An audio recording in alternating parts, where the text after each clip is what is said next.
学而时习之，不亦乐乎？有朋自远方来，不亦乐乎？人不知而不愠，不亦君子乎？生活中，我们能发现很多快乐。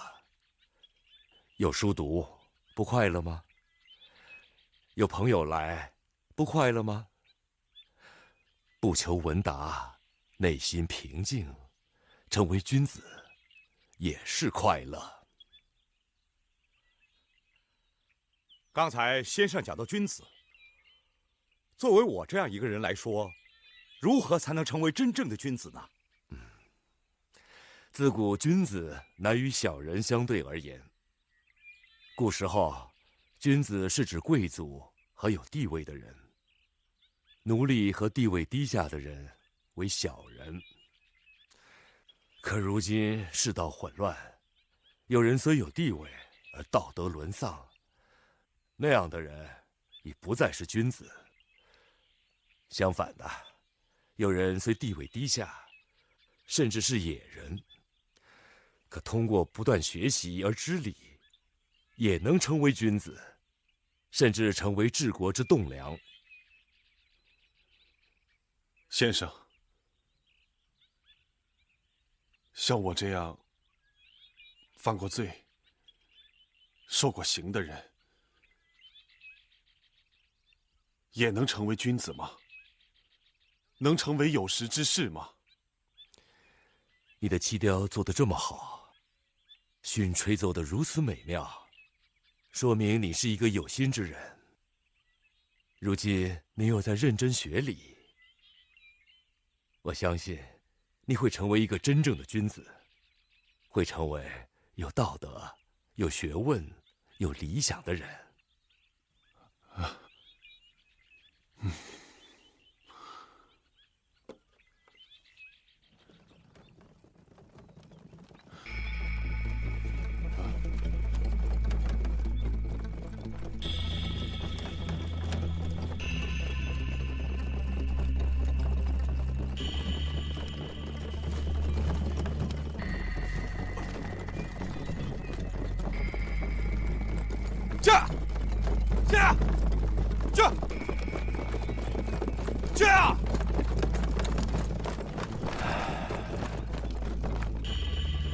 不知又会有多少生灵逝去。如此，战火连绵，周而复始，天下何时太平？真不知那些诸侯卿大夫是怎么想的。他们何时才能觉悟啊？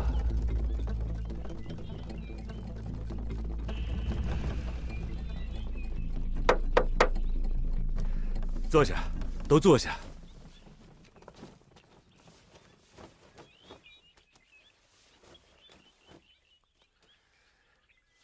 齐雕起，啊，坐吧。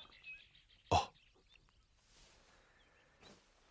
齐雕起，给我们吹支曲子吧。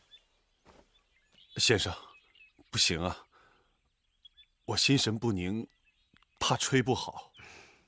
你行。让我们一起闭上眼睛，用心体会。你将会看到，在晴朗的天空下，大自然的美丽。让我们一起想象诗里关雎的意境。关关雎鸠，在河之洲。窈窕淑女，君子好逑。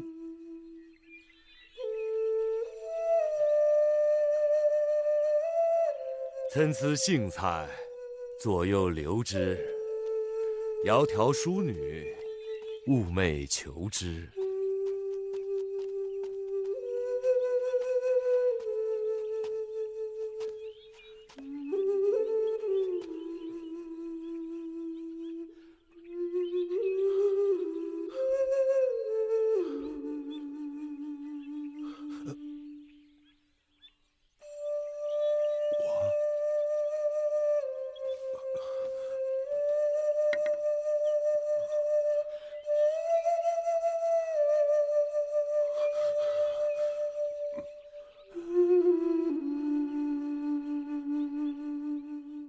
鲁国凭什么要出兵？齐国与晋国交恶，与鲁国不相干呢。鲁国为什么要相助？对呀，齐国要鲁国出兵，鲁国就要出兵吗？齐国本来就对我鲁国虎视眈眈，鲁军连自己的疆土还自顾不暇，此番倒帮敌国去打仗，简直不知是怎么想的。臣以为，主公应劝阻季孙大人收兵。算了，兵已发，就由他去吧。大司徒也是为了齐鲁两国的修好。主公，打赢了是为了齐国，打输了，我鲁国将士白白流血牺牲，而且还数晋为敌，对我鲁国百害而无一利啊！主公，望三思。望主公三思，望主公三思。诸位大臣，若真为鲁国安危计，为鲁国存亡计，就直接去找大司徒劝谏吧。大司徒执政，掌管军队，他有指挥权和决策权。诸位大臣和本宫说，不过是发发牢骚，本宫也无可奈何。往后这样的事，就不要和我说了。鲁国是公卿的天下。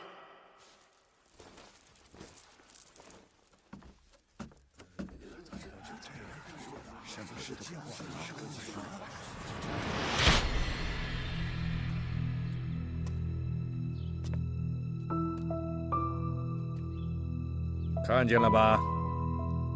躺在地上这个人，刚才还跟我杨虎振振有词，现在他住嘴了，他不会再和我杨虎理论了，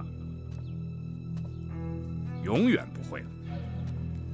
我把他打发到另一个世界去了。你们当中谁想要和我杨虎理论，也可以到那个地方去呀，因为在那里，你们想怎么说就怎么说，想怎么有理就怎么有理。怎么样？谁想和他同去？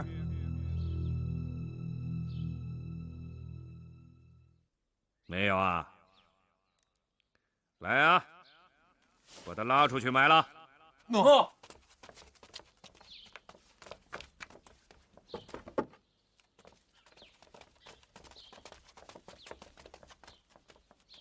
你们都给我记住，今天的事情是我替季孙大人办的。你们还有谁的舌头痒痒，惹是生非，我还有针对舌头的办法。因为与我杨虎作对，那就是与季孙大人作对，所以我要让你们都记住了。大人，季孙大人有请。都去干活去吧。来。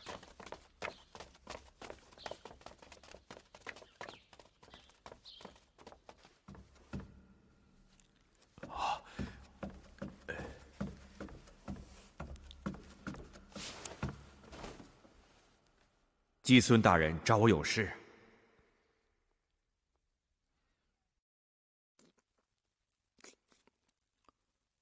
听说你处死了一个家臣。他喝酒闹事，打伤了一个下人。按季府的规矩，我扣了他的工钱，他却趁我不在房间潜入偷窃，他竟然偷到我的头上来了。这样的不法之徒不杀，这季府上下几百号人，还如何管教？你说一个奴才的……你其实自己也是个奴才。是。谁给你杀人的权利？我府上的人是你想杀就杀的吗？是，小的以后不敢了。你口口声声说按季府的规矩，我看坏了规矩的人就是你，该杀的人也是你。来人呐！季孙大人恕罪，季孙大人恕罪，恕罪啊，恕罪恕罪。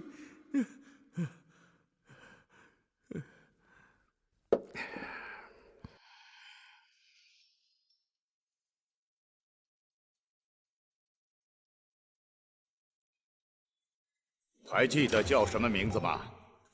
杨虎。不，杨霍。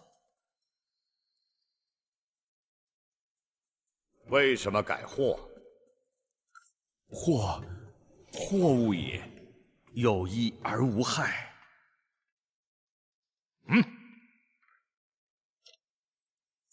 我还以为你不记得了呢。没忘吧？没忘，不敢忘，不敢忘呀！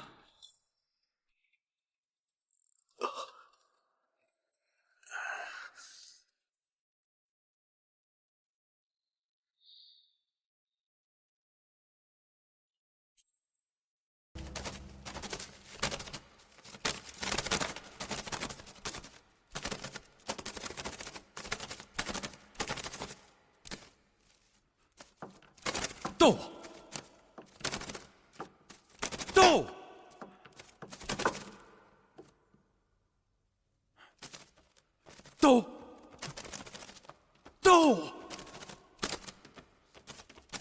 主公，侍卫官来了。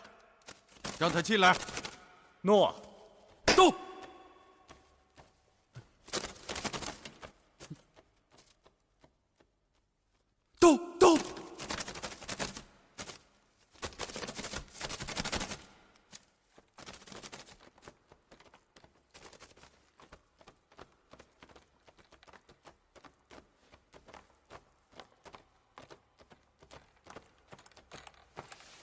拜见主公。过来。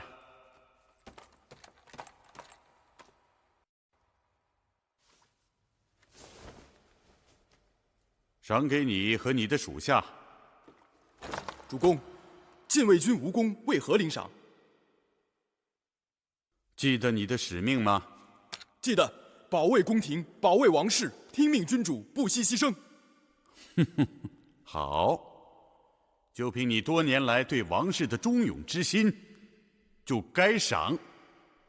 上一堂课我们讲了学习的好处，这一讲我们来讲要成为君子究竟该学什么。首先，我们来讲人。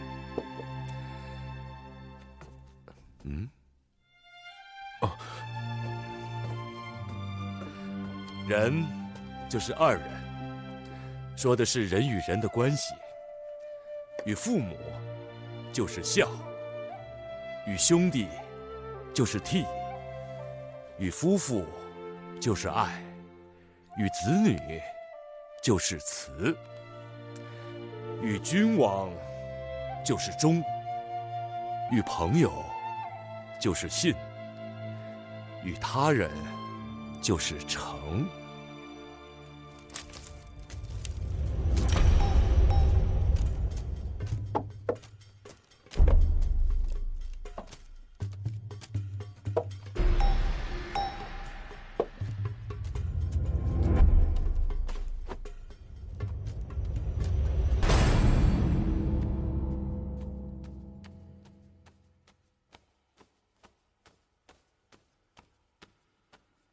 主公，您找我。1年1度的斗鸡又要开始了，我是想问问你，都做了些什么准备啊？主公，臣早就准备好了。为了这一天，臣调教了3只斗鸡，个个骁勇无比，而且派专人训练了整整100天。我听说季府要给鸡装铁爪，那他这是违规。斗鸡是有章法的。他季府3分公事有章法吗？4分公事有章法吗？年年斗，年年输，年年输，年年斗，这已经不是斗鸡，斗的是人气，是权力，是威风。他继父借斗鸡来向天下人展示他的威风。这局面该结束了，那，你就带他去吧。这棋，你连输了好几年了，现在只能靠他了。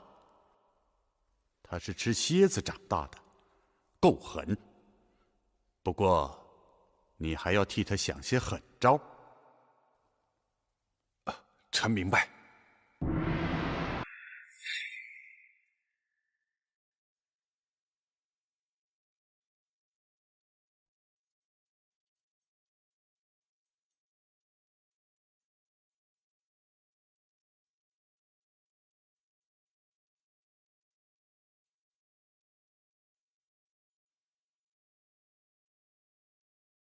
王大人到！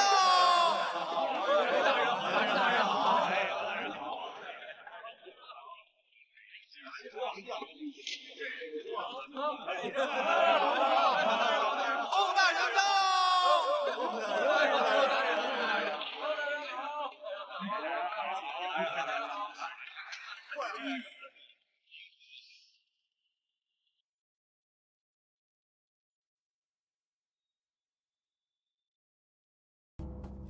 古之慎言人也，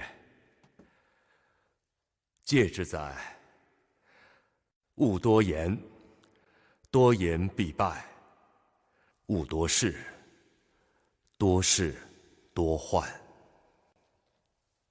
季孙大人到！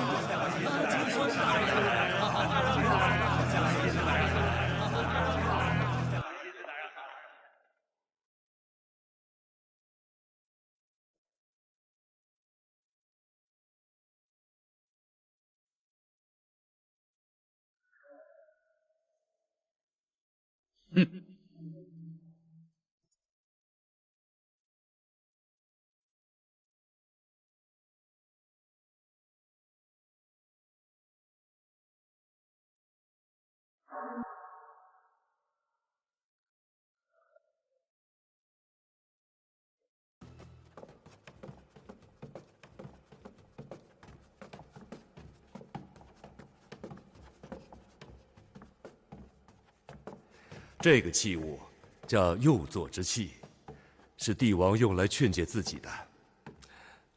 可以让他们试试吗？来，把这桶水倒进去。到这里边。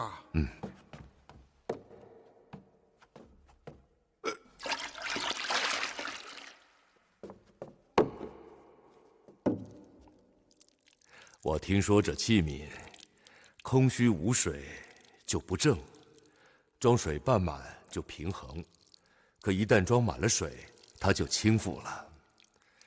他告诉我们做人的道理：虚则邪，中则正，满则负。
季孙大人，放口吗？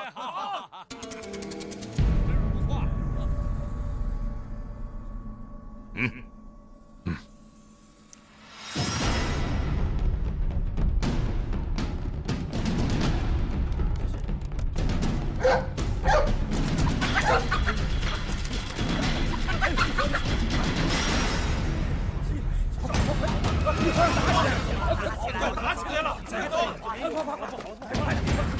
走啊！快！哎，这可不得了！走！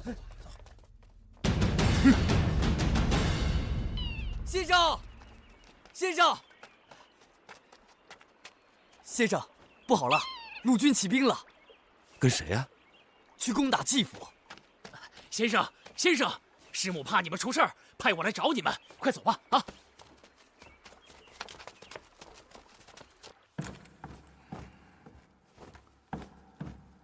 你速去城北大营搬兵驰援。诺。你去舒府，让他们出兵增援。诺。杨霍，大人吩咐。你去孟府，知道该怎么说吗？他要是不派兵，一旦季府被攻陷，第二个就是他们。快去吧。诺。季平子犯上作乱，早该拿他问罪。撞开大门，杀进府去，捉拿犯上作乱的奸贼。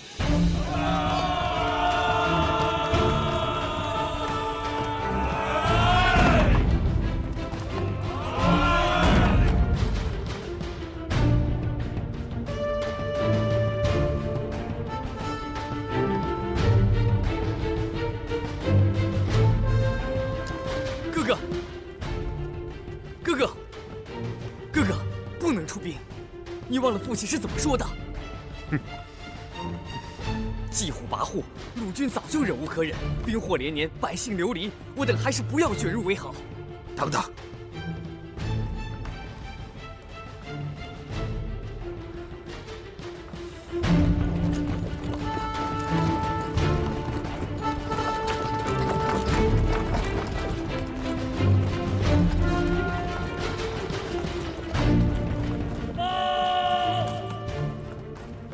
大人，季府从城北调的援军已到城外。大人，我们再等等。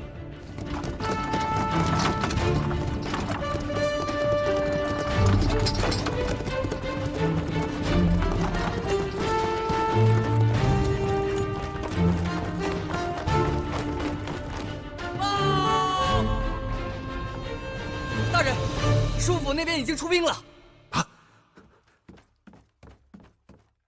他们帮哪边？他们帮季府。孟大人，我是杨霍。季府来求援了，不能等他们开口。快开门呐！即刻发兵。我是杨霍。让开！快！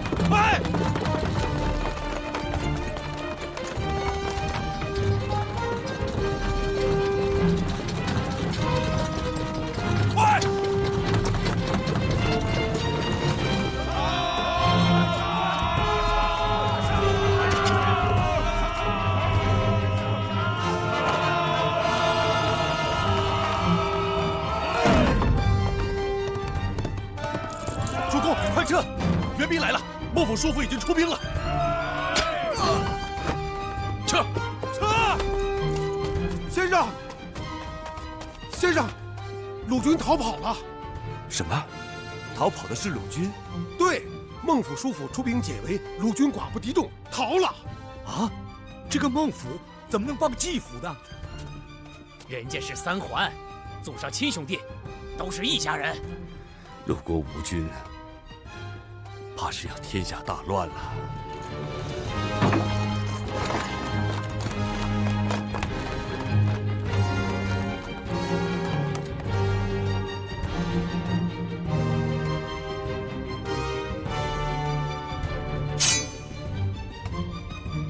给我把这些禁卫军全都杀了！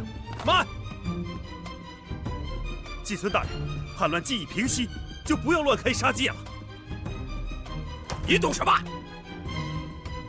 杀！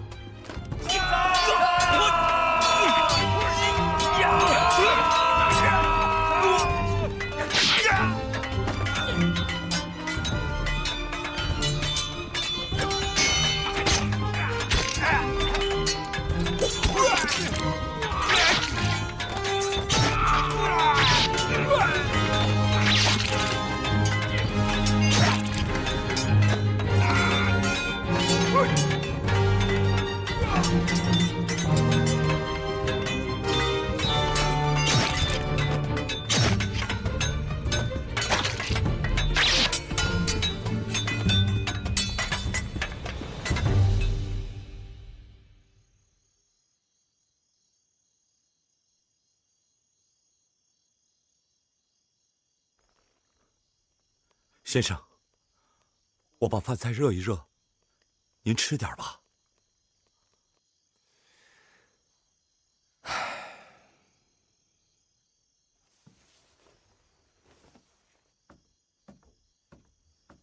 啊，颜回，先生不想吃，不热了。先生又打起来了。谁跟谁又打起来了？季孟舒三府打起来了。这不是互相残杀吗？简直是君不像君，臣不像臣。鲁国，天下大乱，国无宁日了。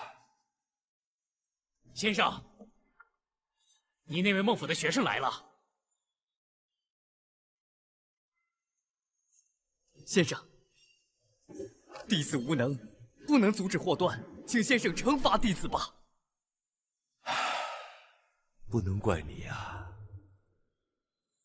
我兄长不满继父滥杀无辜，已经与叔父联合攻打继父，只是这一乱还不知要到何时。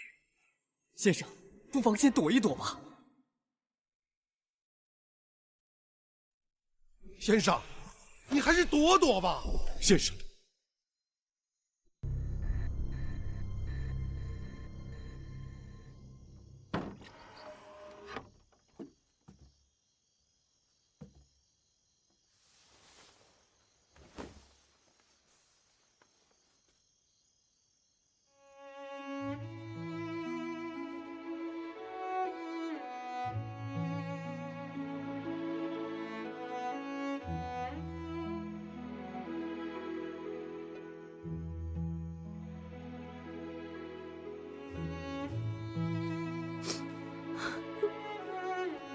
夫人莫哭，此去齐国，或许能找到出仕的机会，那样我就差人来接你们母子。我不想你做什么大官，我只想一家人平平安安的在一起，生活、读书、过日子，怎么连这点愿望都达不到呢？男人还是要有志向。鲁国虽是父母之邦，却一事无成，这道理你懂。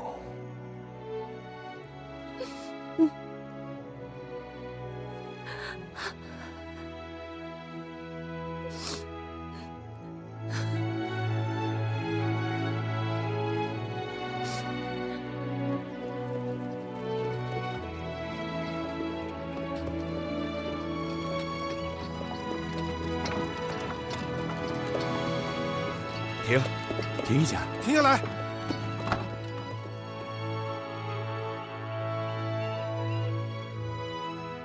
啊，颜回，来。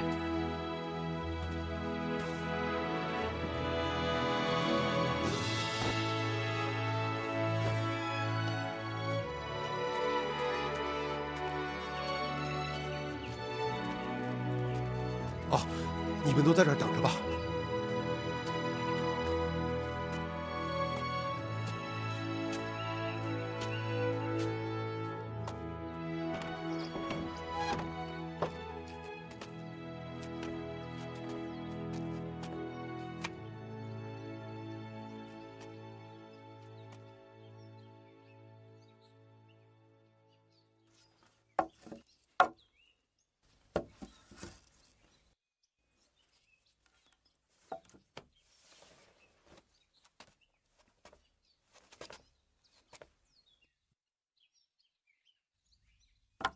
哎，这里边有东西呢。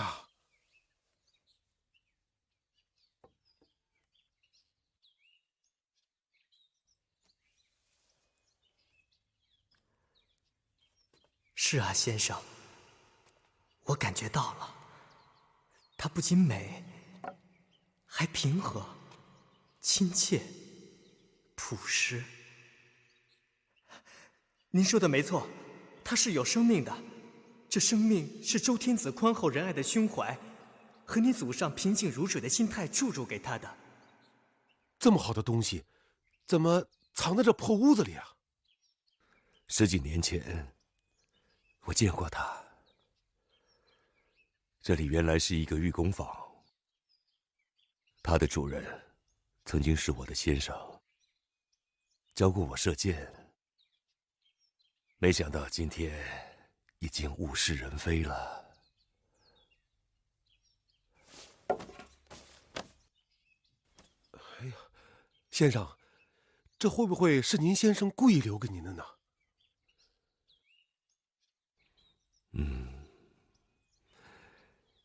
也许他有话对我说。他想告诉我，如果我留在鲁国，就会像这块玉被遗弃在这角落中一样。一个礼仪混乱的国家不能留，即便是我们的家乡。可是先生，您为什么非要去齐国呢？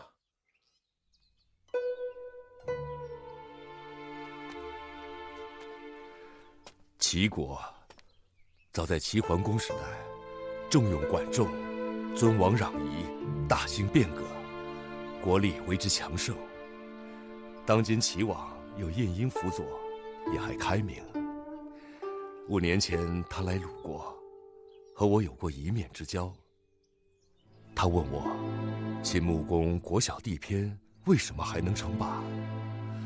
我回答说，是因为弃政。因为秦穆公重用以善待民的百里奚，齐王深以为然。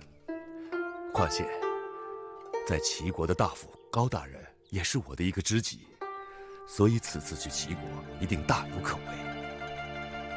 哦。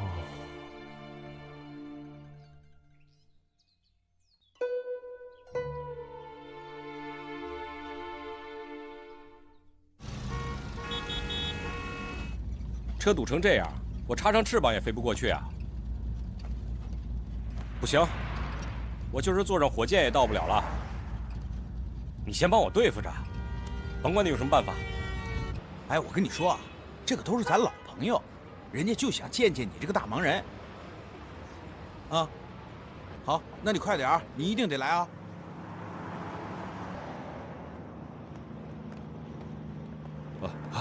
你就放心吧。我们这2天就给你办好啊！那就谢谢你了，你别送了，哎，再见啊！再见。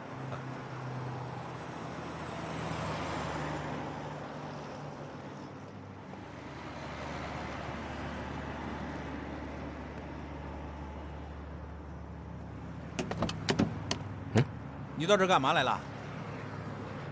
我给老家汇点钱，我老家一亲戚脑血栓犯了。哦，哎，我记得上次你家一亲戚是被车撞了吧？不都让我给赶上了吗？哦，那上次，心脏要做搭桥手术是吧？不是，我都不记得了，你倒记得清楚啊？嘿，我当然记得清楚了。你以为我们都是傻子吗？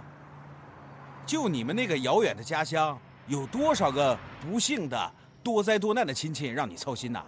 哼，啊？至于让你这么从早到晚偷偷摸摸的吗？你干嘛呀？啊？哎，不是我跟我秋后算账是吧？我给谁汇钱跟你有关系吗？用得着你瞎操心吗？我跟上车。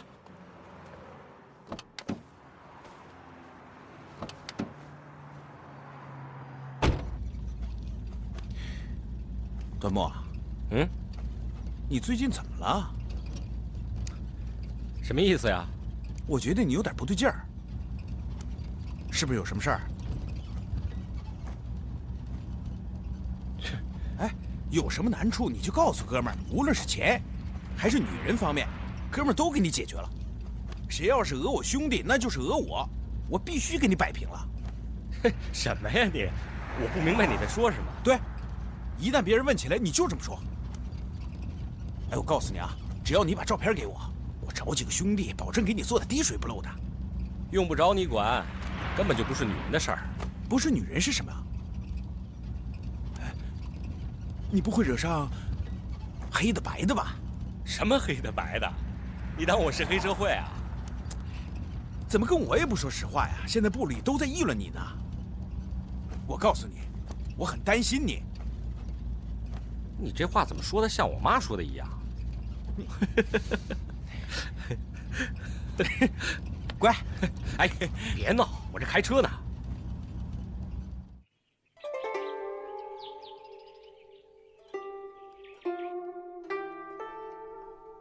寡人在位多年，爱惜贤臣，礼遇下士，可仍不能振兴齐国，继承先君霸业。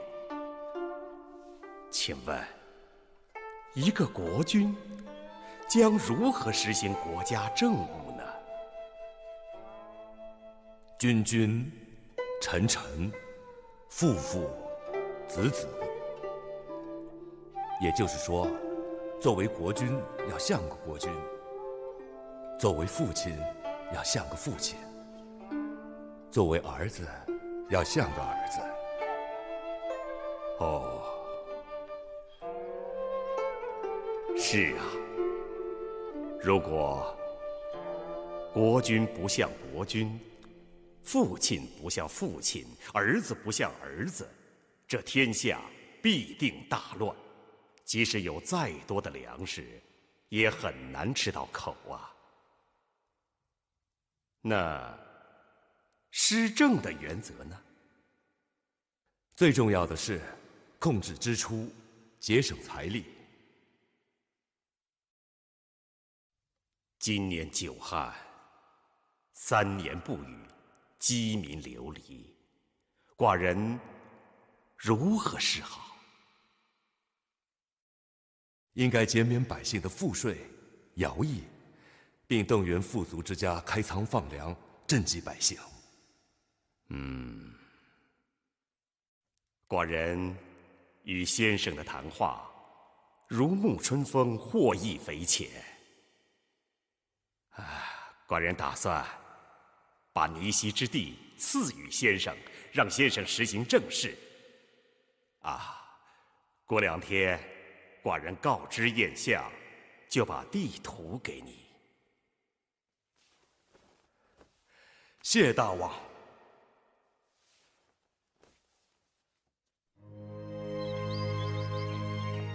先生，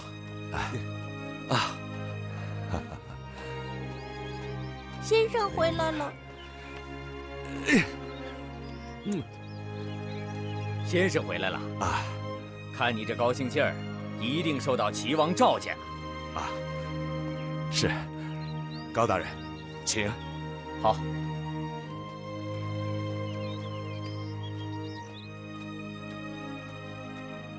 请。齐王答应封我爵位，并赐我尼西之地。是吗？齐王真是明君呐，知人善任。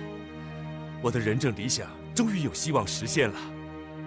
好啊，只是尼西之地，丰饶肥沃，10亿万户，1年赋税过万呐。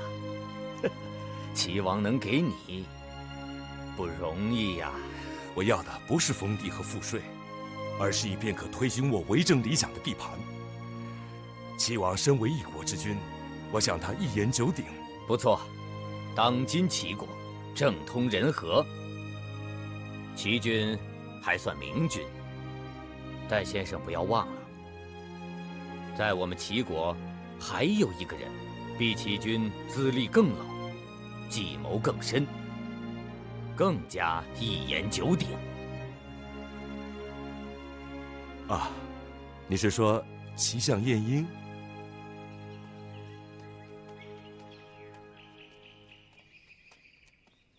大人回来了。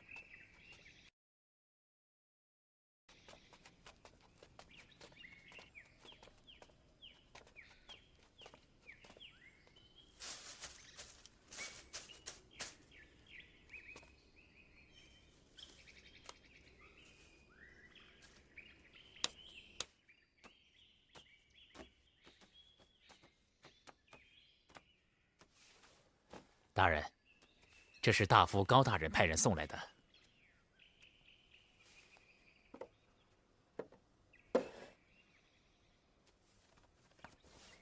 这孔丘一直住在高大人家吗？是。他住了很久了吧？有些日子了。听说。备宴。诺。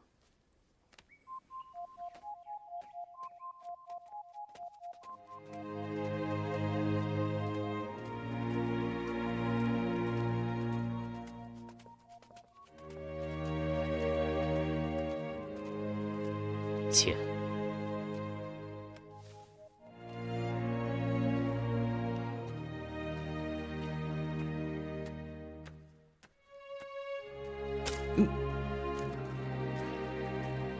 孔丘拜见齐相大人。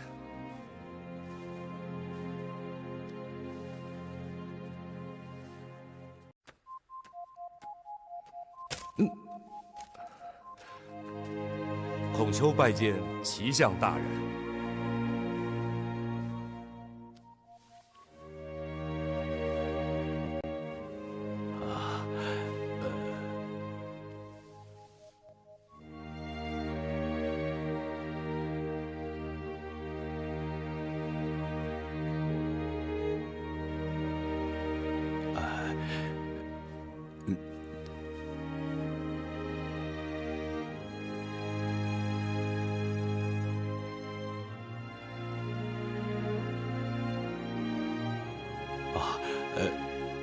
请。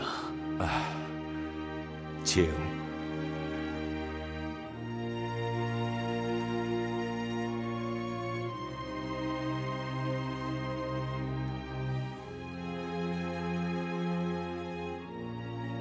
几次听齐王说你人才难得，今日一见，果然是英姿勃发，年轻有为。哪里？前日有幸进宫拜谒，蒙齐王不弃，垂询听政。哦，我也想听听。啊，我答以君君、臣臣、父父、子子，天下失道已久，礼乐尽丧，征伐不断。若齐王能行仁政，复兴礼乐，各国诸侯必从而效之，天下大治，指日可待。孔丘愿先行实验。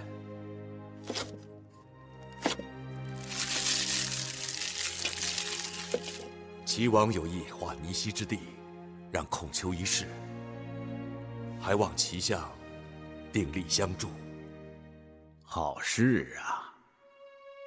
听说先生早就到了齐，为何不早来找我？啊，久闻齐相贤明，早就想来拜谒领教，只是有一事总不明白。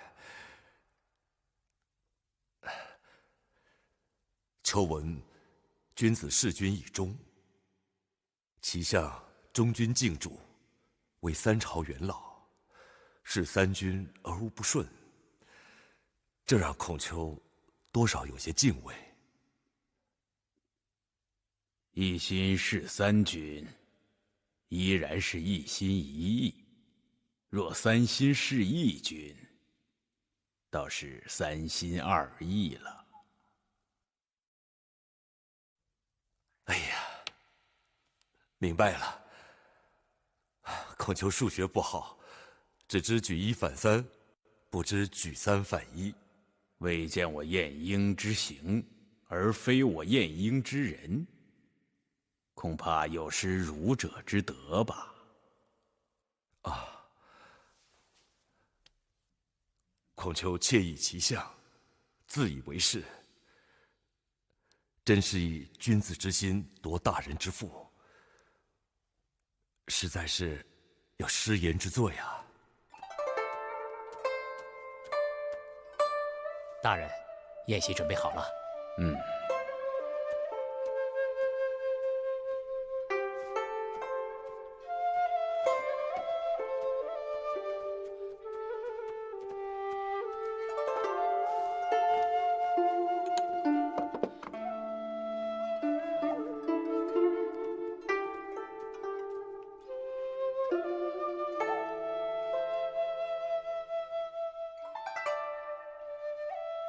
请。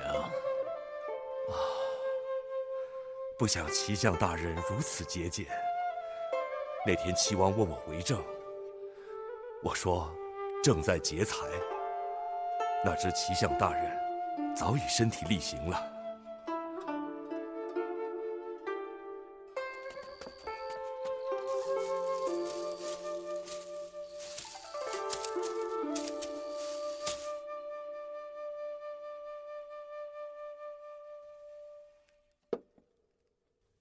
先生交游天下，一定遇到过不少有异常之能的人吧？啊，确实。如周守藏之士老子，思虑深远，见识高妙，想人所未想，言人所未言，绝非常人，乃人中之龙也。燕国之君颜子，学识渊博，天地之间无所不知，人世之事有问必答，非凡人可比，乃人中之蛇也。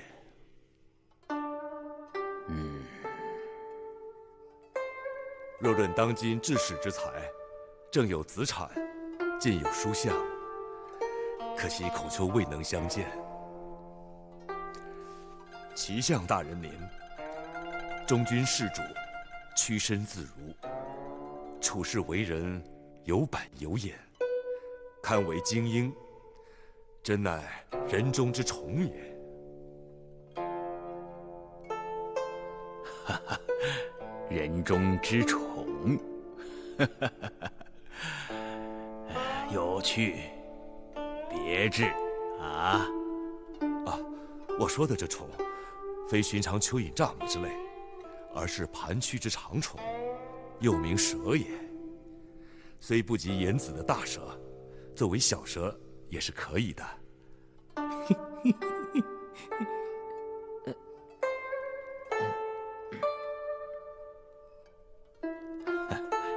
明白了，荣幸，荣幸啊！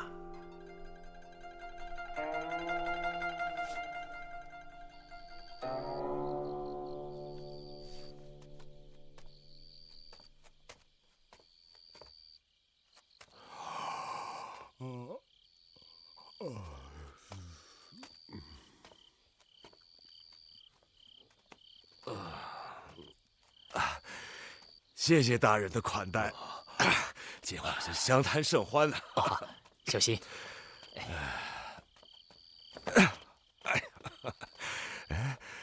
看看那些豆子和咸菜，我今天一进门啊，我就留意到了，这可见大人的清廉节俭，真是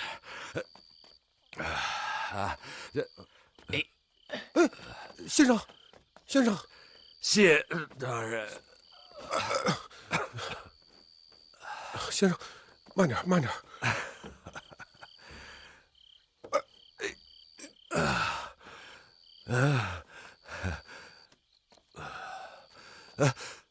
告辞了。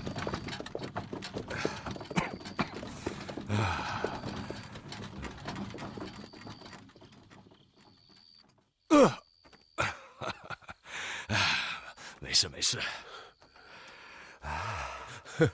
先生，那边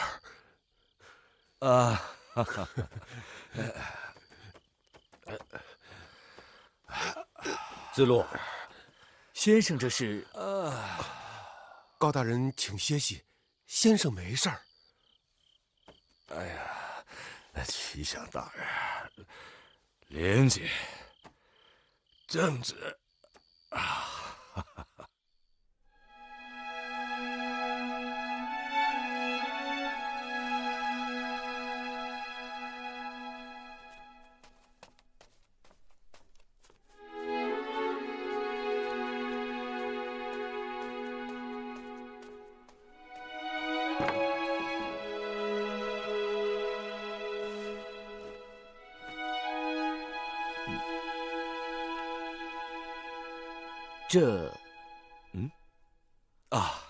这是我在设想尼西之地的规划，完全按周礼之制实行。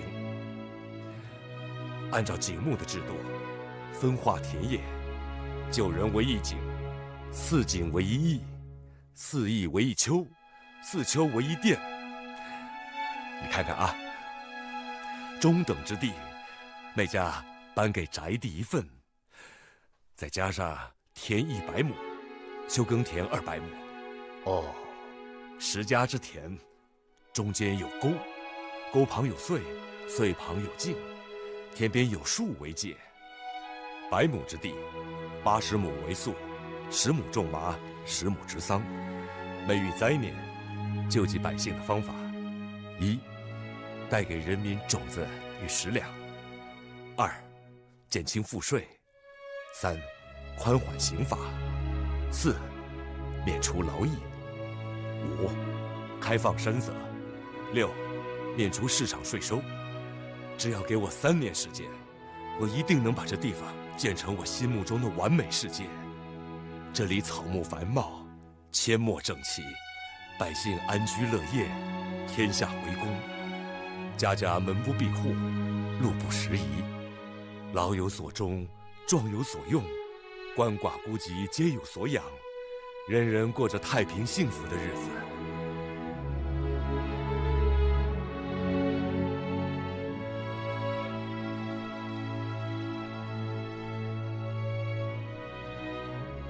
风华正茂的孔子在齐国得到国君召见，无论如何是他人生第一个机遇。谁在这个时候不会有梦想呢？对于以自己全部生命来追寻理想的孔子来说，那更是充满期待了。可我听人说过，梦想如同情感，都是一根橡皮筋，挨打最重的一定是扯得最紧的那个人。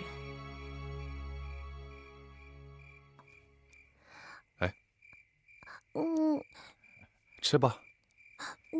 不饿吗？别奇怪，他是在等先生呢。哦，这么小就知道等先生了。那你不吃，我可吃了。好嘛，都说子路从小疼先生，我还不信。今天我可算是见识到了。啊！子路那哪叫疼啊，那叫护啊！他可以自己给先生惹麻烦，但别人可不行。好啊，我不在就说我坏话啊！先生回来了，刚回来啊！子路兄，见到齐王了？齐王不见啊！这齐王说要封给先生尼西之地，怎么就没下文了？是啊，先生说，只等晏相差人拿来封地地图就好了。会不会有什么变化？我看没这么简单。会不会是齐王说着玩儿，咱们先生当真了？你别乱说。我怎么乱说了？这么大的事儿，也能说着玩啊？这是给先生留的。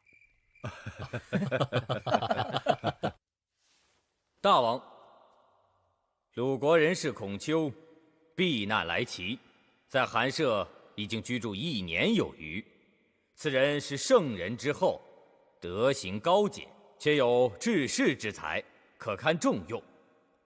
大王及晏相亦赏识有加，许以尼西之地，臣深感欣慰，亦盼望大王及其相尽快落实承诺，使孔丘能及早成行。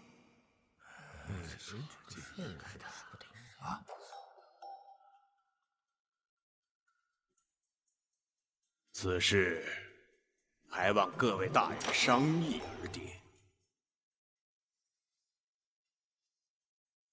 禀大王，这孔丘能言善辩，但所行之主张实有偏激之处。例如上次大旱，赈济灾民之举，让天下富户每家出数十担谷米，就惹得天下怨声载道，沸沸扬扬啊！但据臣所知，孔丘的主张颇得民心。孔丘与大人为至交，情深意笃，可以理解，但似乎不该因此在大王面前牵制人口，堵塞言路吧？眼下，你对此事有何见教？齐国之政用鲁国人，似乎没有先例，还望大王谨慎为好。可是寡人喜欢他的君君臣臣、父父子子之说。君君臣臣、父父子子之说，也并非孔丘所创，周礼上早已有之。只恐孔丘此时对齐王谈此事，也许另有深意，是否暗讽大王不立太子，未尽君父之道呢？他讲的正在劫财，也还算一个好主意。大王受骗了。儒者自高自大，行为滑稽，好说大话。他们累世不能穷其学，100年不能究其理，又盛戎事，反礼节，后殡葬，破产有余，增值无望，哪里懂什么劫财呢？其说不可以提倡，其人不可重用，望大王深察。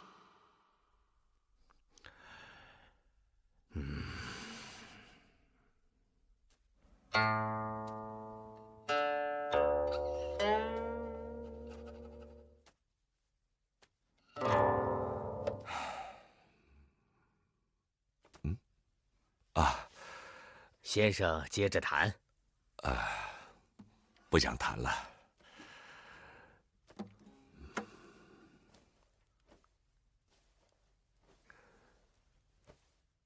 高大人，今天见过齐王了？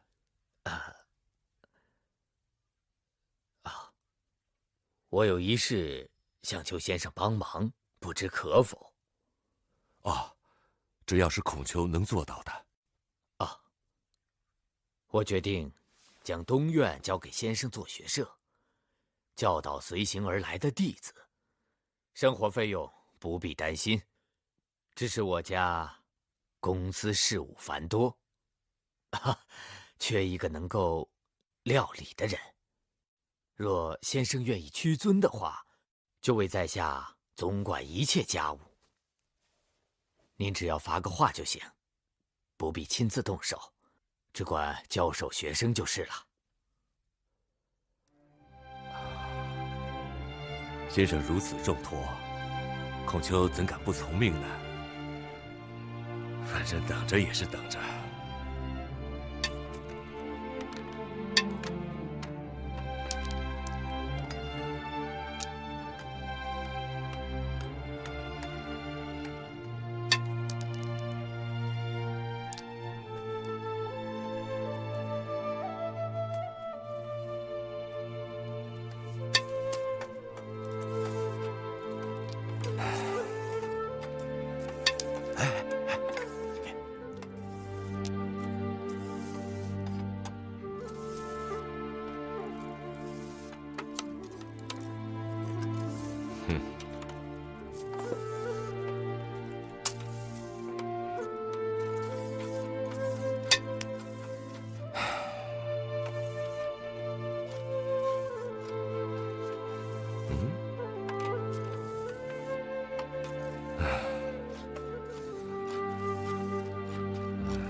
先生，先生，子路有一事不明白。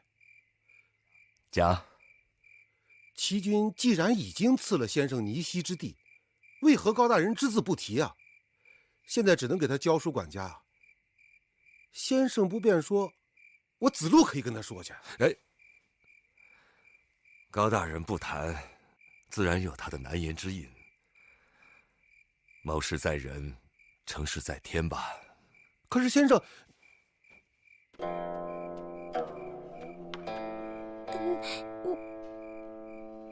你懂什么呀？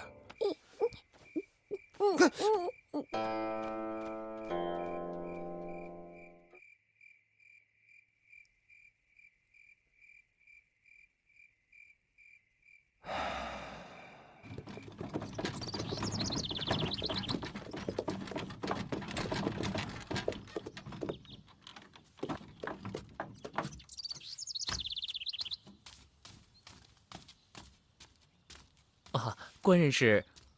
齐王有请孔丘先生。啊，是找先生的，我这就去请。既然齐王派了车来，你们俩就不用去了，在家静候佳音吧。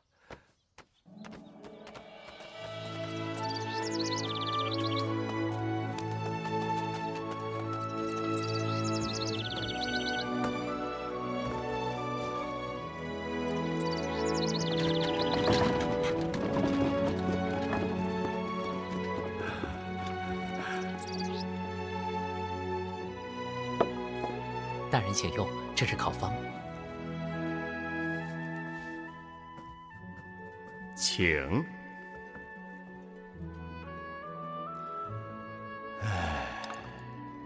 这件事我也一直为难呐。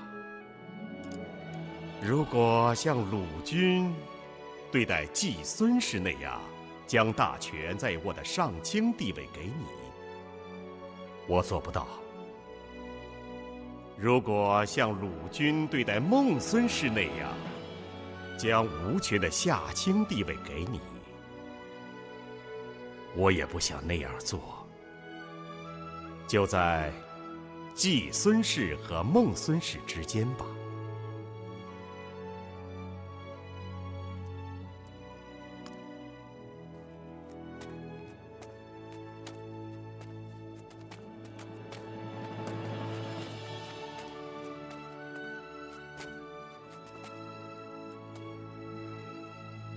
这么说，尼西之地是不是不给我了？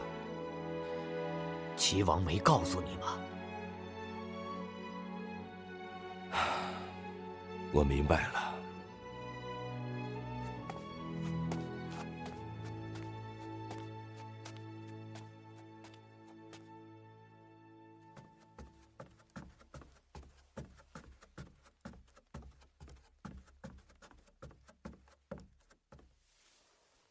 大王，啊，大王，召我有事。听说孔丘想回鲁国，臣也听说。大王的意思是，孔丘算不算君子？当然，而且是一个贵古见今的君子。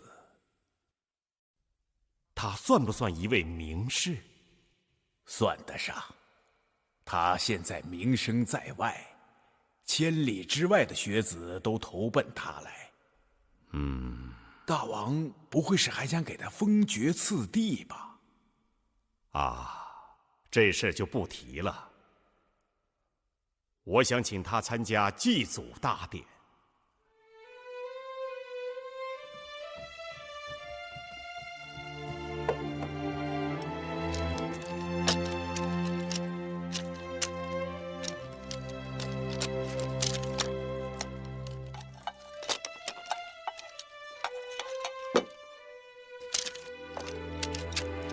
父子，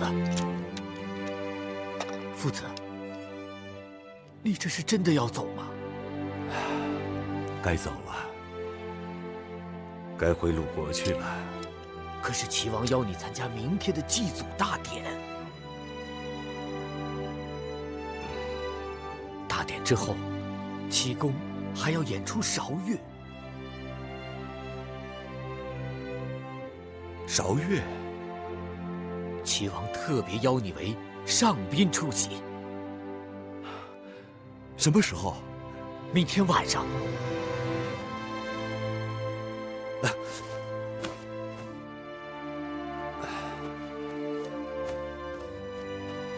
先生，你找什么呀？找什么？找我那套礼服啊，在这儿呢。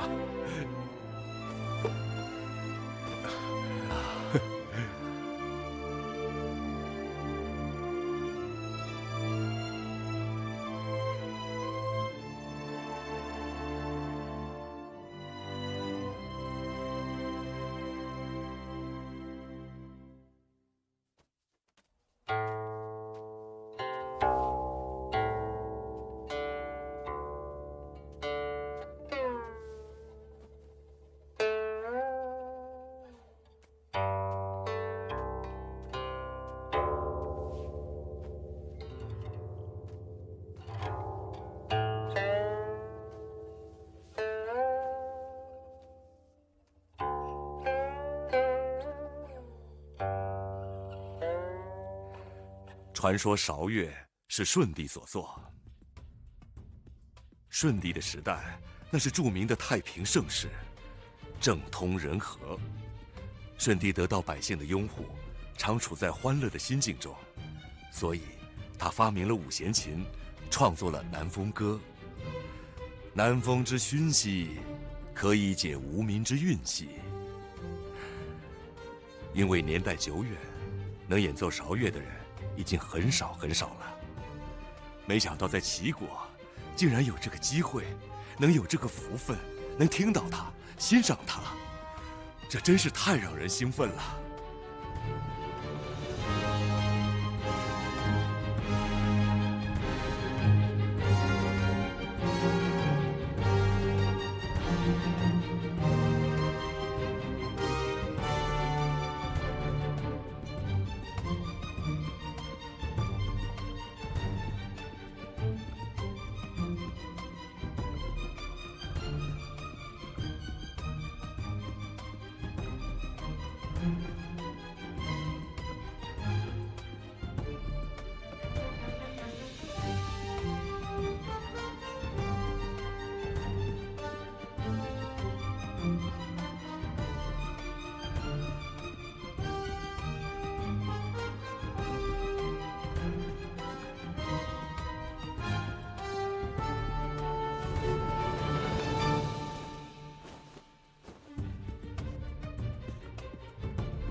就这样，在齐国3年之后，孔子离开了，带着无法实现抱负的遗憾，以及聆听了韶乐的满足。后者能否抵消前者呢？我不知道。孔子只说，听了韶乐，3月不知肉味。也许，任何艺术都是对人生遗憾的追思和补偿。任何艺术家内心都藏着一份隐秘的遗憾和痛苦，就像贝壳里的珍珠，是蚌壳受到镶嵌进他体内石子的痛苦刺激后，年复一年，日复一日，流出泪水，凝固成的结晶。今天我终于见到了陈老先生，他是麦迪逊导师的好友，一位古代史专家。孔子一辈子的主要职业，我想啊，是教师。夏商周3代学在官府，是孔子在春秋末年建立的最大的讲学团体，并教育出不少有才干的学生。他是一个老教书家。是中国历史上第一个使学术平民化、以教育为职业的教授老儒。就是民办教师。是啊，民办教师。孔子开课授徒始于30岁的而立之年，直到逝世，几乎一生没有间断。孔子从齐国回鲁国后，这10几年主要是从事教育。这一时期，孔子许多最优秀、最著名的学生都出现了。著名的孔门使者有5名出自这个时期。这个阶段鲁国还是战乱景象吗？从鲁昭公逃往齐国已经过去了12年。这期间鲁国发生了很多事情，三桓之间相互残杀5、6年，最终言和。鲁昭公亡命7年，死于齐国。他的弟弟鲁定公继位，4年后，季府发生了很大的变化。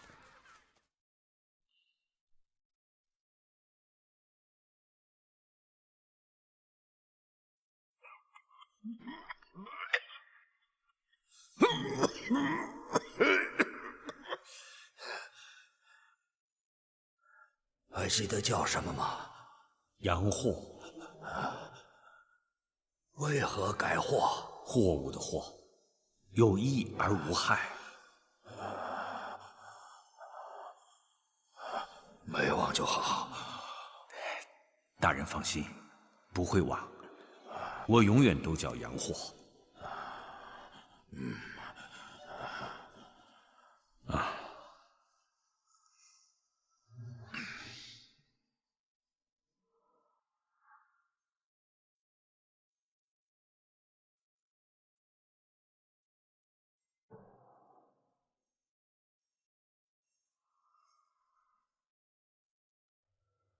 此人只能用不可信，更不可倚重。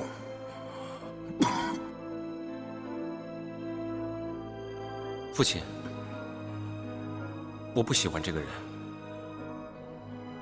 他的眼神让人琢磨不透。不必琢磨，只需控制使用它。小浪翻不了天。你要倚重的是你身边的梁仲怀，他才是忠臣。仲怀啊，大人，我身后你要忠心护主，辅佐你的新主人。季孙大人，请放心，我梁仲怀是大人一手提携，才有今天。本当以恩报恩，以德报德。为季府祖传家业的安危，我梁仲怀愿肝脑涂地。好，好啊，好。父亲，来。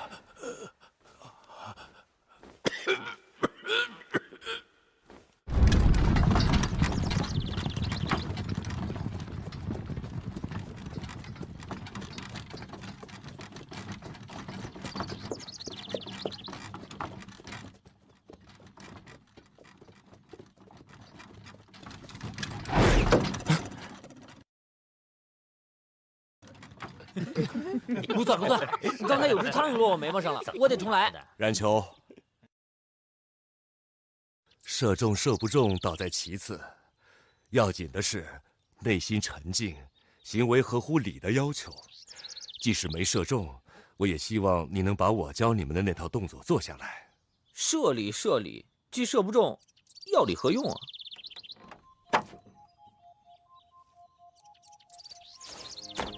你们在这儿等我。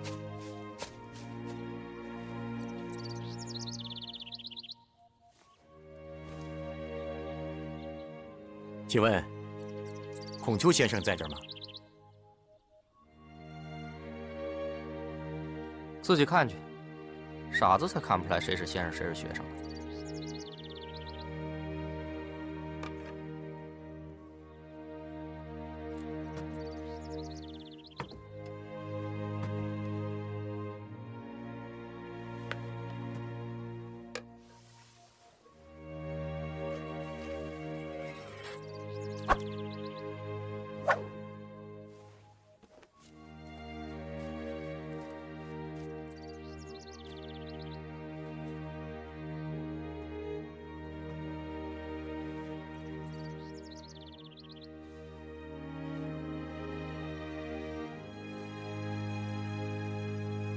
颜回可能射的不是最准的，但他的心是最静的，他的动作最合乎礼的要求。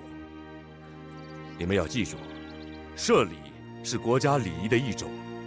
所谓射礼，前进、后退、左右转身，都必须合乎礼仪，内心前进，外表端庄。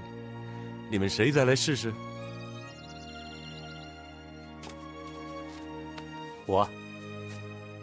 我来试试。请问，你是先生的学生吗？我想先生传授礼仪，不仅仅限于自己的学生吧。实在对不起，先生正在给我们授课，弓箭都是自备的。刚才有人把这支箭射到了我的车上，那我不可以把这支箭当作是一份邀请吗？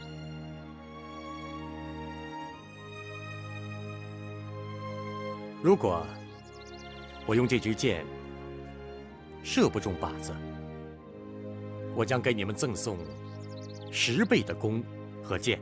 10倍的弓箭，这可真不少啊！如果我射中了，而且正中靶心，我希望先生能接受我做您的学生。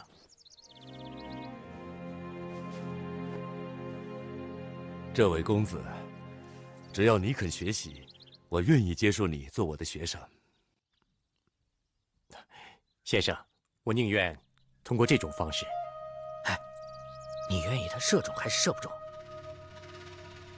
无论你我愿意还是不愿意，他的目的都达到了。他很会出风头。先生，请借弓一用。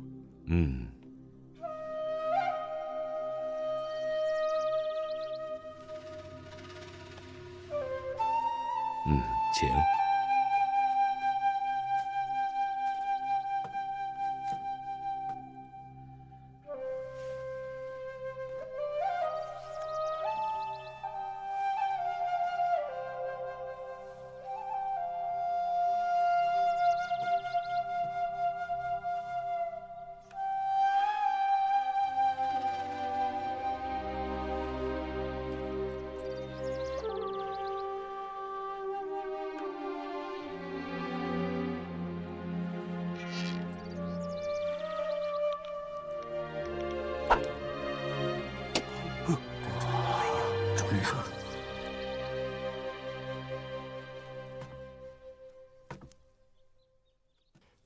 谢谢。看来这笔生意不会赔了。哈哈。请问姓名？学生端木赐，字子贡，来自魏国地丘，愿拜先生为师。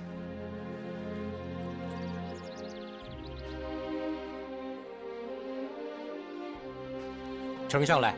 诺。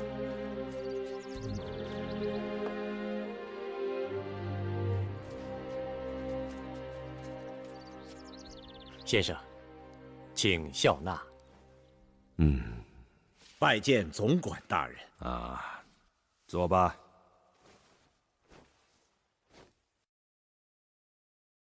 你在季府里虽然只是个家臣，可是季孙大人待你不薄啊。还记得季孙大人封你裨益都宰吗？封我都宰，还得感谢总管大人。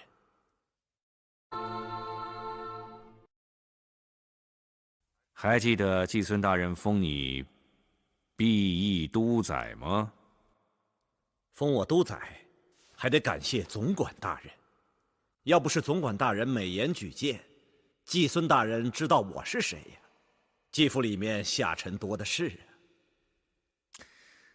不愧是个明白人。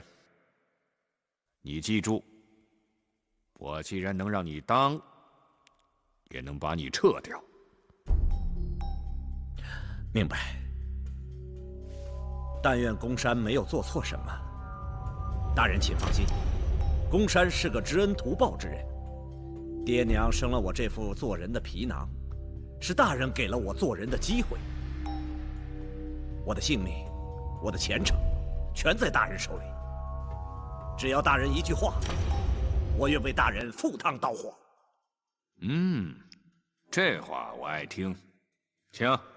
谢大人。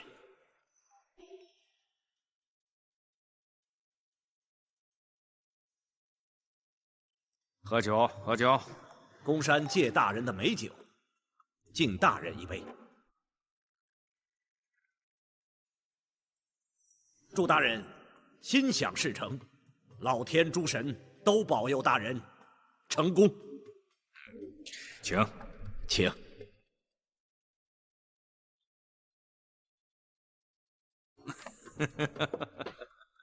好一张乖巧的嘴巴，若是这心也这么乖巧就好了。公山怎么敢欺骗大人？若是大人不放心的话，哎，喝酒喝酒啊！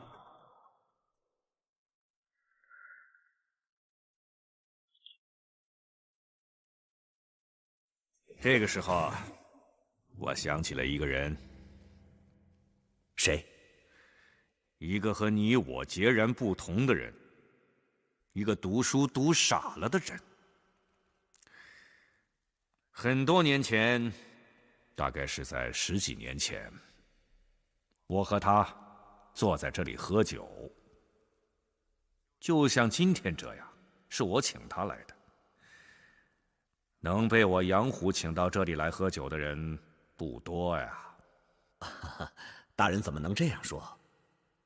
在季府，不，在鲁国，大人说一不二。又在说假话，奉承话了不是？那个人永远不会这样对我说话，真是奇怪。那个人和我说起话来，就像鸡和鸭说话，谁也听不懂谁，永远不在一个点儿上。也不知为什么，和他在一起就叫人放心，因为这个人，他永远说些不中听的话，但却永远不会骗你。那这个人是谁啊？你猜？季孙大人。你的嘴是新管的吗？一个季府养马的。养马的？他现在不再养马了吧？出事了吧？高升了吧？对，他不再养马了，但是他既没出事，也没高升，他教书了。想不到他这么没志向。错了，他有志向，只不过他的志向太不一般。在我们看来太离谱了。这么说吧，我们的努力是为了改变我们自己，让我们自己生活得更好。可是他的努力是为了改变别人，而且是改变那最看不见摸不着的东西。是什么？世道，人心。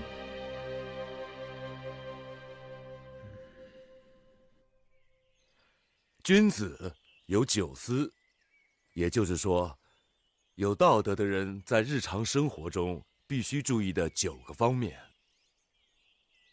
视思明，即对事情的观察是否清楚明白；听思聪，即对听来的话是否以用智慧去判断；色思温，待人的脸色是否温和；貌思恭，即举止外貌是否恭敬有礼；言思忠，即对人说话是否忠厚诚恳；事思敬，即对待自己的工作是否敬业；疑思问，即面对疑惑是否勤奋思索。愤思难，即对待令人愤怒之事是否充分想到对方的难处。见得思义，即见到可得的利益，应考虑是否符合道义。总而言之，人的原则就是忠恕2字。忠是尽己，就是尽心尽力、全心全意；恕是待人，就是己所不欲，勿施于人。也可以说，能身体力行以下5种品行于天下的，就是人。他们是恭、宽、信、敏、惠。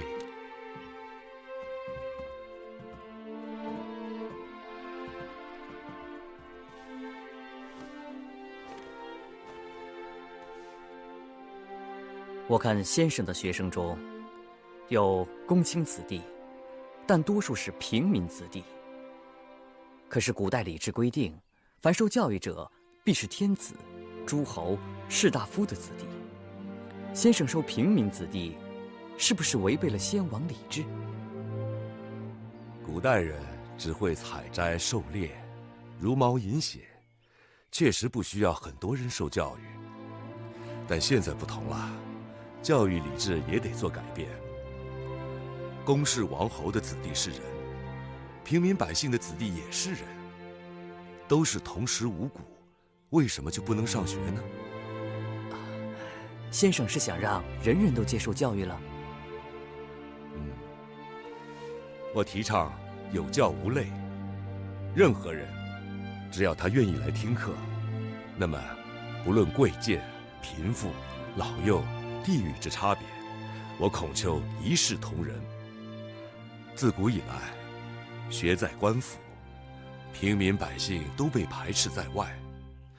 孔丘愿以自己微薄之力，开办私学，让教育走进民间。先生教学很有成就，有什么心得吗？我施教的内容很多，主要有3：一是兴于诗，即用诗来启发学生的性情、品格；二是立于礼，即用礼的道理和规范，使学生在社会上能卓然自立；三是成于乐，即用音乐和歌舞来陶冶学生的性情，使他们的人格得以完善。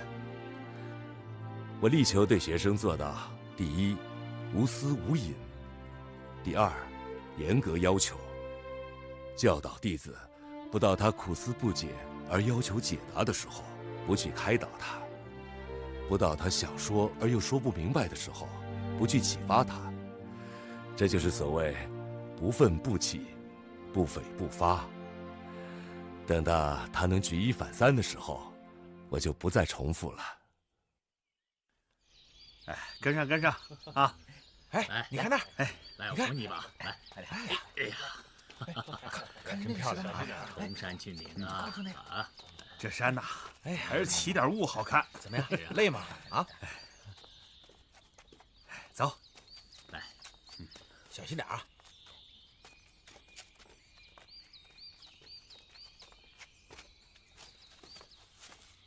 哎，注意到没有？嗯，什么？有人对先生是亦步亦趋啊！你现在别说怪话，他记的笔记你也不少看。哎，我不是说他不好，只是人家是颜路的儿子，父子2代为弟子，这师生关系啊肯定不一样。是吗？哎，你看。对。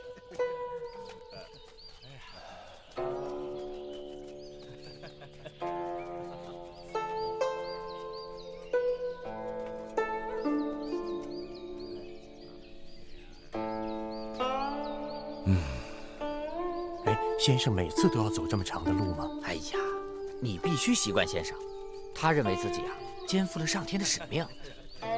使命啊！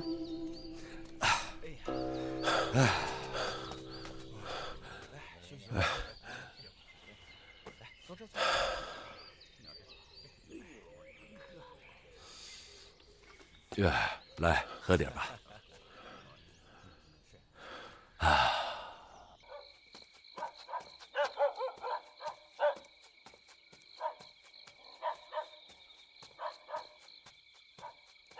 师兄，夜宵，哎，你不吃啊？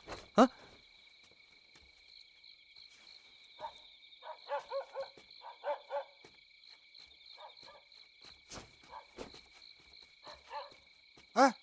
哎，这个字儿念。哎，你看啊，这上面这个道理啊，我还是有点搞不懂。不懂没关系。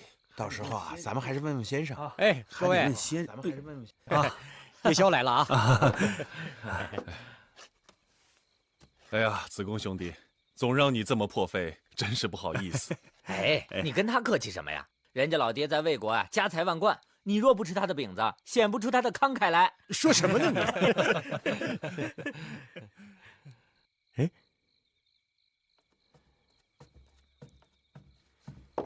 那对于已经睡着的人，是不是可以不慷慨了？对已经睡着的人，必须双倍慷慨，才能显出你的慷慨吗？这个宰我啊！哎，咱们吃吧。来，好。叶辉，哎，哦，给，谢谢。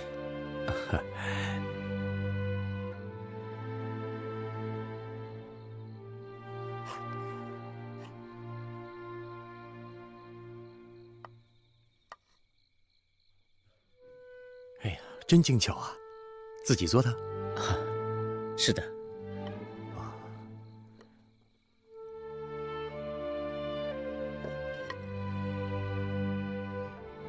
这是做什么的？这些木片是用来记录先生说的话的。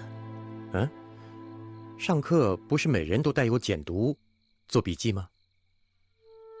成卷的简牍太重了，上课时可以坐着记，重点不要紧。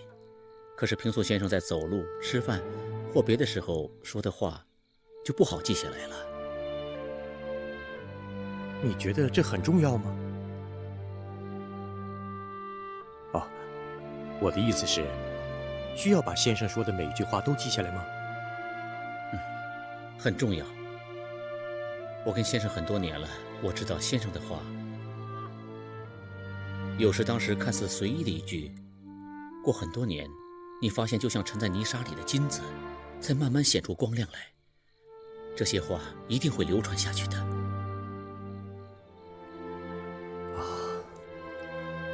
我明白了。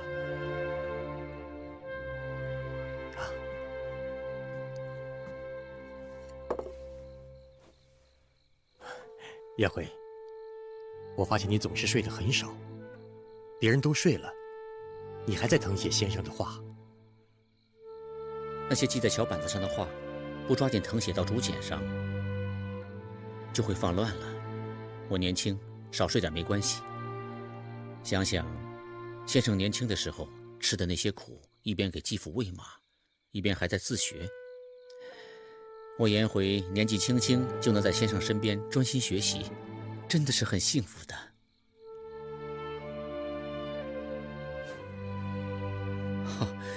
你看，你光留心我了，你还没有说说你自己呢。我听说你父亲在魏国。颜回啊，哎呀，我父亲没什么好说的，一个生意人。怎么说呢？其实啊，我是被我父亲逼出家的。真的？做生意赚钱，在我们家是一种天赋。我很小的时候啊，和我们邻居家的孩子们玩耍，游戏中间呢，我就可以让他们把家里的所有东西都输给我。后来有一天呢，几个邻居找到我父亲，给他看了一大堆我和这些孩子定的契约，什么抵押房产了、抵押田地了之类的。按照字面上所写的价值啊，我竟然可以把半个城都收购了。虽说是小孩子闹着玩的，可还是把我父亲气坏了。我父亲呐，虽说是个生意人，可他却很羡慕读书人，也很喜欢结交权贵。他很早啊就想让我将来做官，所以就花钱买通官府，把我送到未读地丘的官学去读书。我觉得你学的一定非常不错。读书对我来说就像做生意一样，毫不困难。但那个老师不让我敬重，我只花1年的时间就学完了几年的课程。他管教我，我便戏弄他，出他的洋相。最后啊，我成了谁也管不了的害群之马。这下啊，我父亲急了，就再次花钱，想派人啊，把我押送到洛阳的州官学中去。那你又为什么不去呢？不去，我当然不去。魏国的官学我学过，周天子的官学又有什么两样？那样的学问是死的，我不喜欢。后来我听说先生在这里办学，我好奇，想过来看看。像先生这样民间办学还是第一次。我想学到真东西，不光是一些字词文章，还应该是关于这个世界和人生的真道理。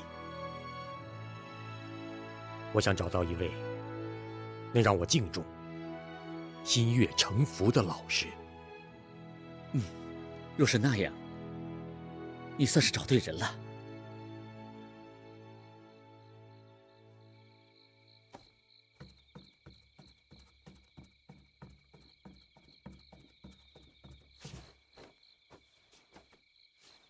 孟孙大人，季孙大人去世了。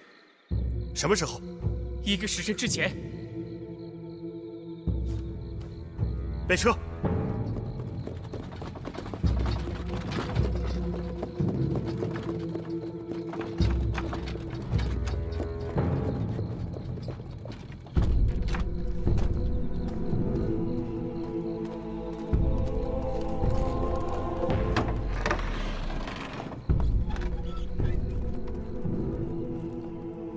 走得太快了，大人，大人呐！总管大人，3位将军来了。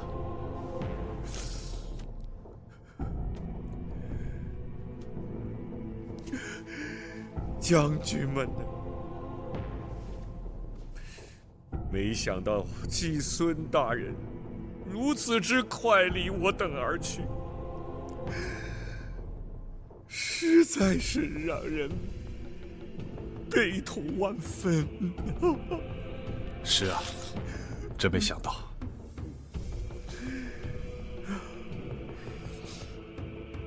各位将军，数百里奔丧，足见对季孙大人的耿耿重信。总管大人，季孙大人生前有什么交代吗？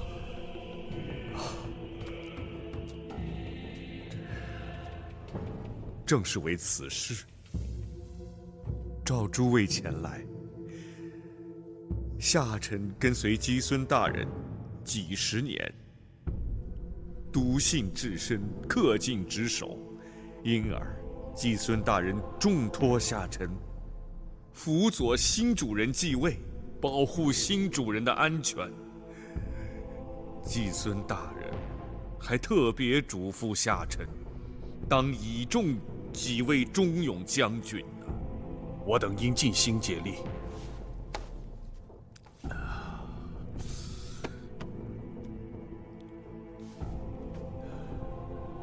新主人年轻，缺乏掌家执政的经验，继位之初，确需我等扶持。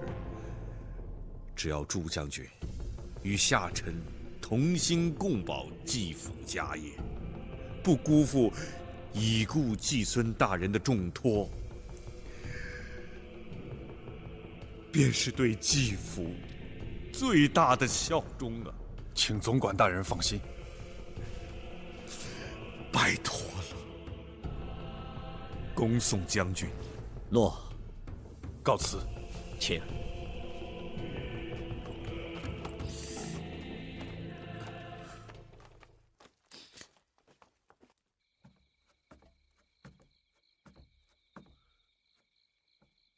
先生，季孙大人去世了。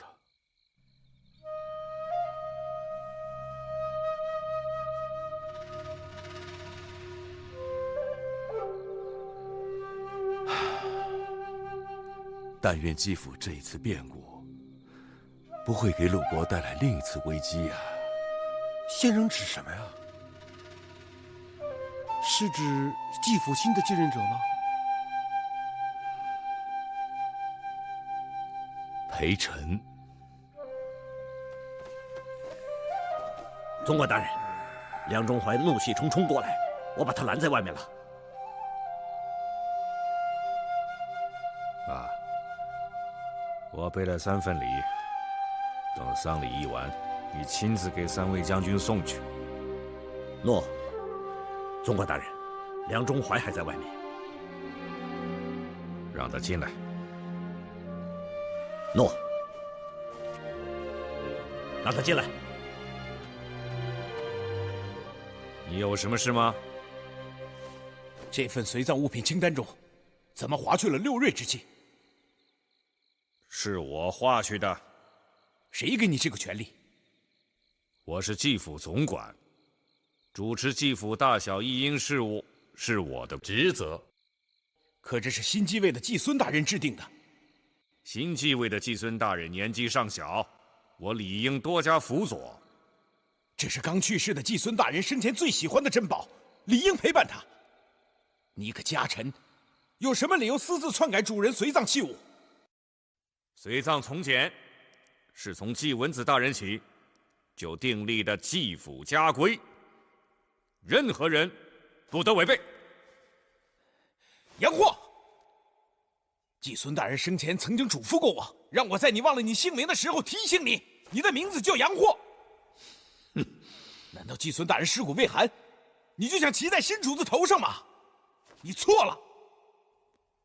新主子年少，可叔府、孟府都是他的亲戚。怪不得季孙大人生前说你是狼子野心。来人，诺。此人目无家法，非要破坏继府家规，还扬言要煽动三环之间的祸乱，给我拉下去，砍了。诺。老天呐！季孙大人呐，你说的对呀，这个人就是一条狼。你刚走，他就要欺负你的儿子啊！我梁仲怀无能啊，无法辅佐新主，没有颜面苟活呀，不如随你老人家去吧。放开他！他既然这么愿意追随主子，我杨虎阻拦，岂不是不仁不义吗？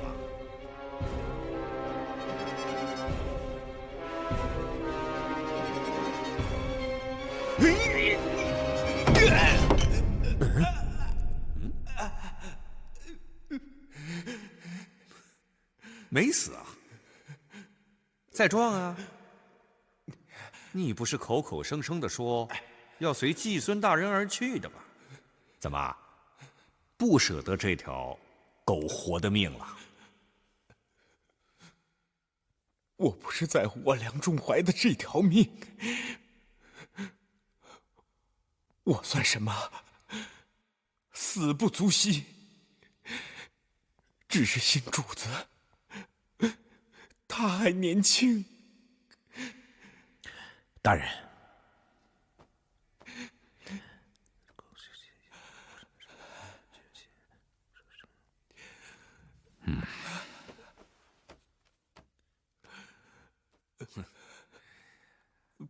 好吧，梁仲怀，你知道刚才为你求情的是谁吗？是他，他让我念你对季孙大人还是一片真心，让我放了你。你很有运气，我杨虎不是嗜血之人。大丧在即，我不想让季府沾染血气。更何况，我也赞赏那些对主子忠心耿耿的人，所以我就当刚才你一番胡言乱语是悲伤过度了，不追究你的罪责。你回吧。还不谢谢总管大人。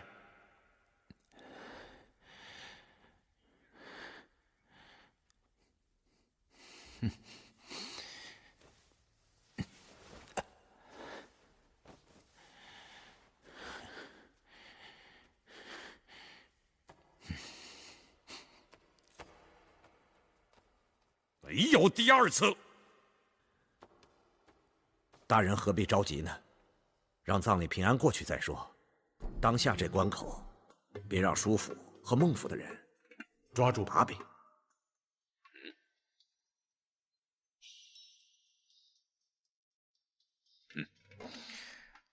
好，提醒的好啊！你的脑袋很好使。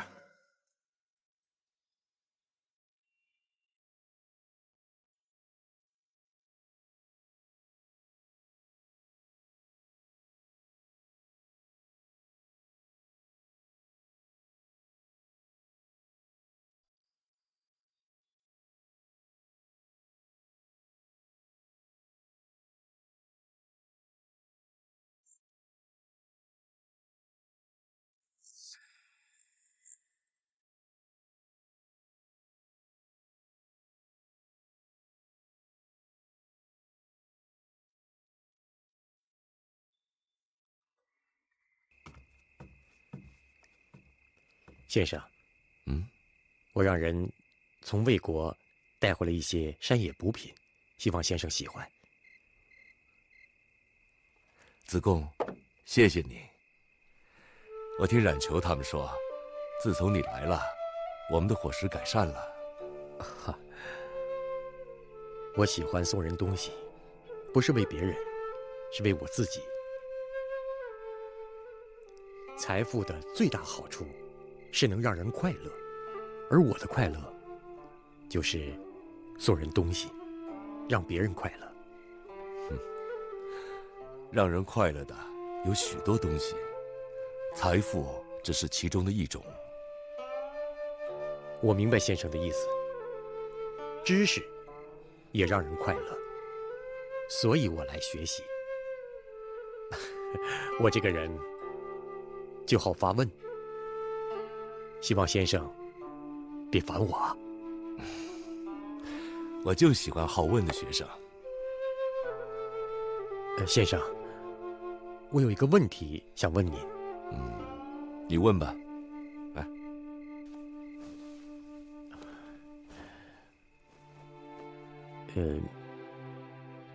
有时候先生赞美某一个弟子，难道您觉得自己不如他吗？你们当中比我强的有很多，比如颜回的智慧，子路的勇武，秦劳的庄重，我都比不上。既然他们都比您强，那为什么还要求学于您呢？人各有所长，又各有所短。颜回虽有智慧，却不知自反；子路虽勇而不谨慎；秦劳虽庄重，却有失谦和。我不敢说已经兼有他们所长，却有他们之短，所以他们都愿意随我一起学习。那您看，我具有哪些长处和短处呢？你长于口才，短于骄傲。不知我说的对不对？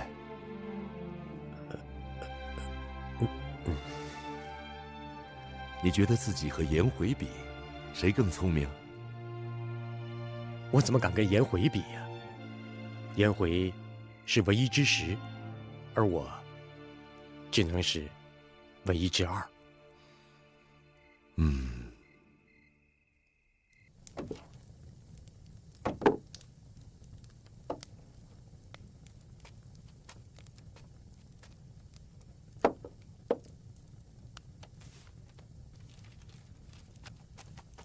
娘，我走了。啊，哎，回来！今天不是还去登山吗？对呀，把这些食物带上。哎呀，娘，到晌午我们就回来了。傻孩子，万一变天呢，或者遇到别的变故呢？到时候不光你爹饿着，这么多弟子们都得饿着。娘，真是的，登山还得背这么多东西啊！怎么了？怕重啊？那我找子路去，让他给我背。别，我背啊！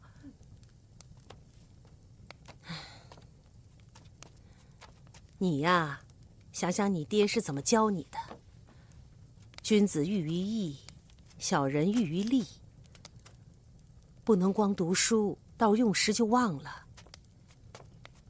你比别人多负些沉重，不吃亏。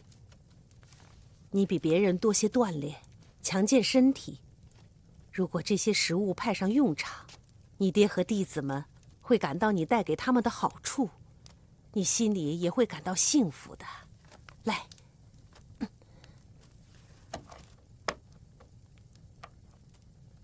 小心啊，慢点儿。娘，我走了啊。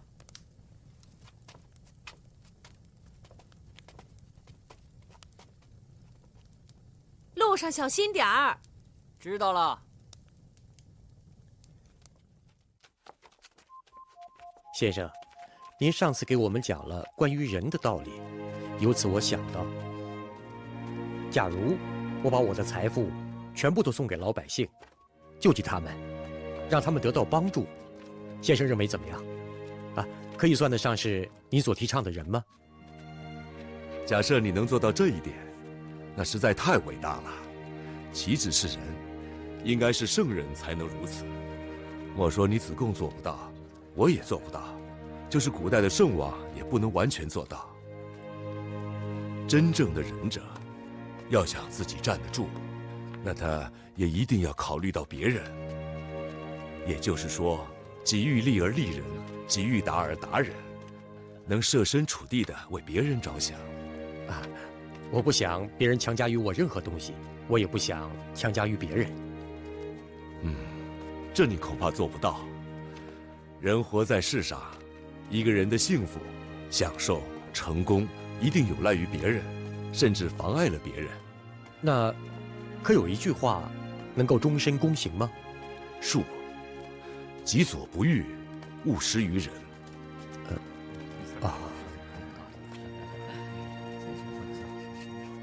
我印象最深的是他的教学方法，他非常的灵活，一些重要的思想对于不同的学生有不同的解释，似乎没有一个标准答案。你的发现很好。孔子啊，讲究因材施教。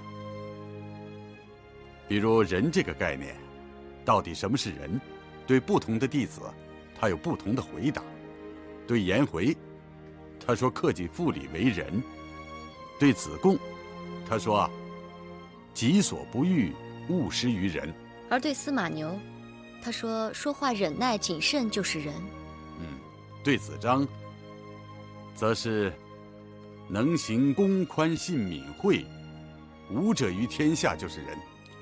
而对于樊迟，他竟然有3种回答：一，爱人；二，居处恭，执事敬，与人忠；三，先难而后获。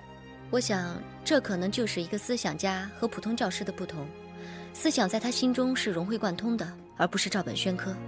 是啊，这就是孔子的伟大之处。其实，孔子的很多言论已经融入了我们的生活中，成为了我们民族性格中最优秀的部分。就比如说他说的“仁者爱人”，还有“仁者乐山，智者乐水”，还比如说“士可杀，不可辱”。那如果要你选，你最喜欢孔子的哪一句啊？我最喜欢的应该是“己所不欲，勿施于人”。这正是孔子思想中最具有普世价值的一句话。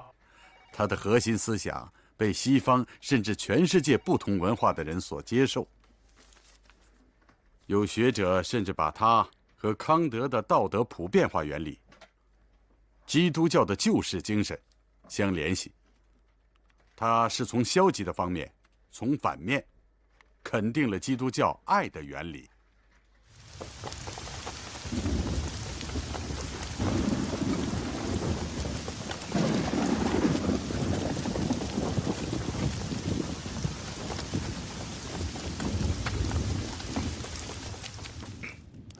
这雨下的够大的呀！是啊，哎呀，快都湿透了。先生，来过来考考。这雨不知道什么时候停，看来咱们得饿一顿。不会的。是啊。你们看。哟。哦，你背的原来是吃的呀！哇，我闻到腊肉的香味儿了。孔鲤哥，真没想到。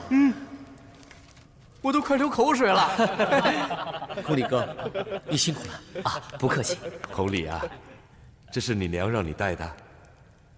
是啊。我说嘛，只有他会考虑的这么仔细。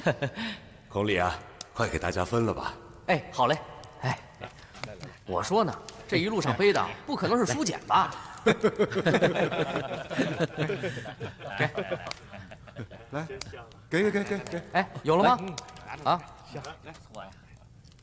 吃吧。好，先生，谢谢。我听说您正在学艺，您能预测这雨什么时候停止吗？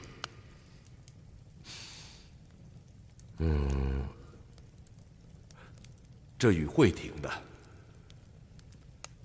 到它该停的时候。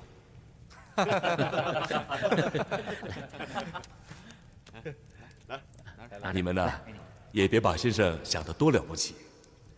我说过，人分几种，生而知之者上也，学而知之者次之，困而学之又次也。困而不学，民思为下也。我啊，充其量是第2种，属于爱好学习者吧。而且我认为，3人行，必有我师。那么先生，我们现在这么多人里边，有几个您的老师啊？哎，在我。颜回啊，他说的是对的，你们每一个人都能做我的老师。学习光听课不行，还要思索。也就是说，学而不思则罔，思而不学则殆。先生，礼乐射御书数，6艺之中，先生最擅长哪一门啊？御，赶车，这是我的专业啊。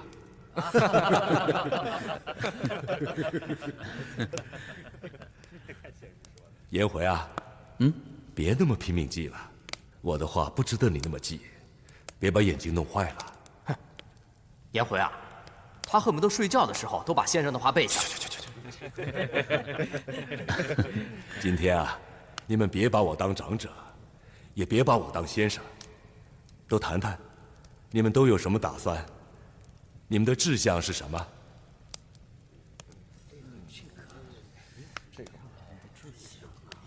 我先说，先生，给我一个千乘之国，我用3年的时间，我让全国的人全都变成勇士，我带着他们去征服各个国家，让他们都听咱们的。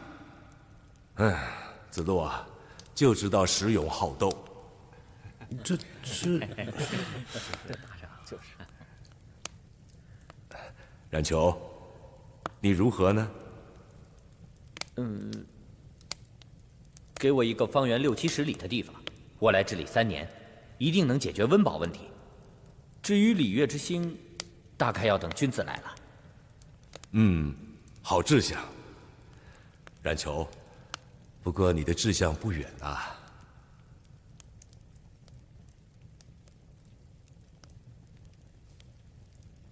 曾点，你又如何呢？我想的和他们不一样。没关系，各言其志嘛，说说看。